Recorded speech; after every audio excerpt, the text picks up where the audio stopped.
The following demo illustrates the actions you should take to prepare and record an inventory count. The steps that should be taken are: 1. Prepare and print an inventory count form. This can be taken care of now. 2. Prepare a recount and record counted quantities. This must be done right after the physical count. 3. Check and approve counted quantities. And finally, 4. Record new past balances to prevent additional revisions of inventory balances. First, we will run the program that prepares the inventory count. Enter the menus Inventory, Warehouse Control, Inventory Count, Prepare Count for today. We recommend running this quick preparation program which does not interfere with the work of other system users, unless you have the manufacturing package and maintain plant floor inventory in the system. In such a case, you should select the Prepare Count for Past Date menu instead. In either scenario, when running the preparation program, you must select the warehouses in which you will be performing a count. You can also use the part number column to choose specific parts to be counted. If the Include Zero Balances column is flagged, the count document will include lines for parts that have a zero balance in the warehouse in question. This can be useful as it's possible that there will be an actual warehouse balance of such parts, and you don't want employees to forget to count them. Please note, inventory counts will not be prepared for any warehouse flagged as an external warehouse, or for any part defined as not in use or not subject to inventory control.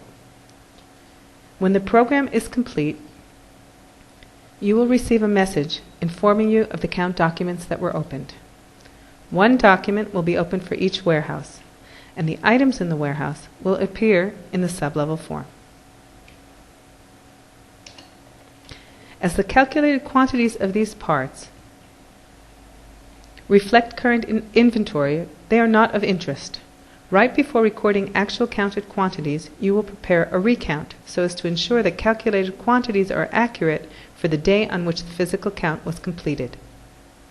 We can now print an inventory count form via the Inventory Count Reports menu. In the input screen, record the number of the prepared count document and choose the options you want. Are you interested in including calculated quantities in the printout? It's not recommended to display calculated quantities, as they will not be accurate for the date of the physical count and are likely to influence the people who will be performing the count. Do you want horizontal lines printed between rows? We recommend selecting this option, as it makes it easier to fill out the form. Do you want blank lines added at the end? This will allow the people performing the count to easily add parts manually that do not appear on the printed form. These options were added to Release 11 in the Last Fixes file. Be sure to run that file if you haven't already. Here you can see the inventory count form on which counted quantities will be written. Re-preparing the inventory count for the day of the physical count. Before recording the physical count in the system, run the Prepare for Recount program via the Prepare Count for Past Date menu. This program is time-consuming and so should only be run when there are no users in the system.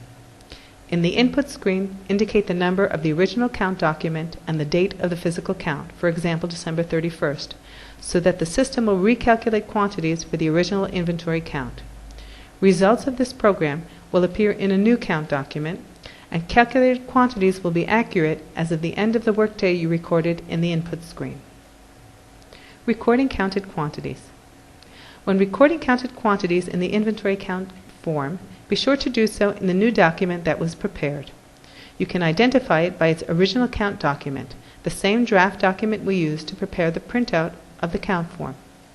Next, enter the Itemized Inventory Count sub-level form.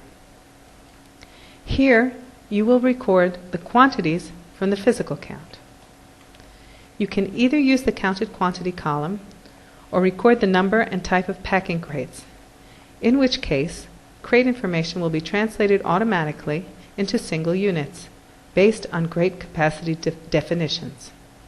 Please note, simply recording counted quantities does not in itself update inventory balances. Checking count variance. You can now see any variance in the variance column. You can also run reports in the Inventory Count Reports menu. These display not only the variance, but also its monetary value.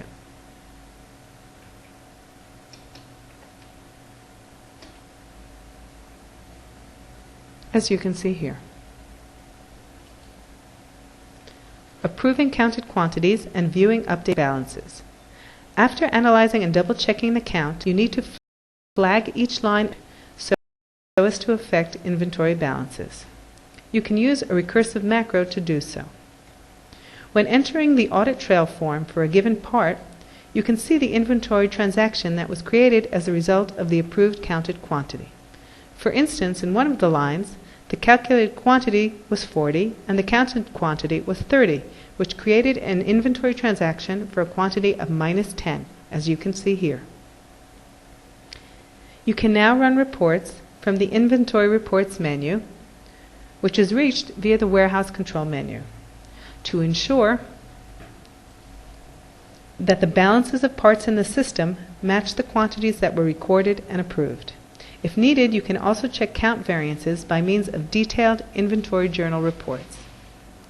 We also suggest that you run the Uncounted Parts in Period report, which displays parts for which no inventory count has been recorded. Lastly, you need to record past balances for the date of the count. Once you are certain that inventory balances are accurate, it is highly recommended that you run the program that calculates past balances. This will lock inventory balances for the date for which the program is run, blocking system users from adding or deleting incoming or outgoing inventory transactions for any past date. This way you'll know that the inventory balances you have updated will not be accidentally changed. For additional details, you can run the inventory count wizard.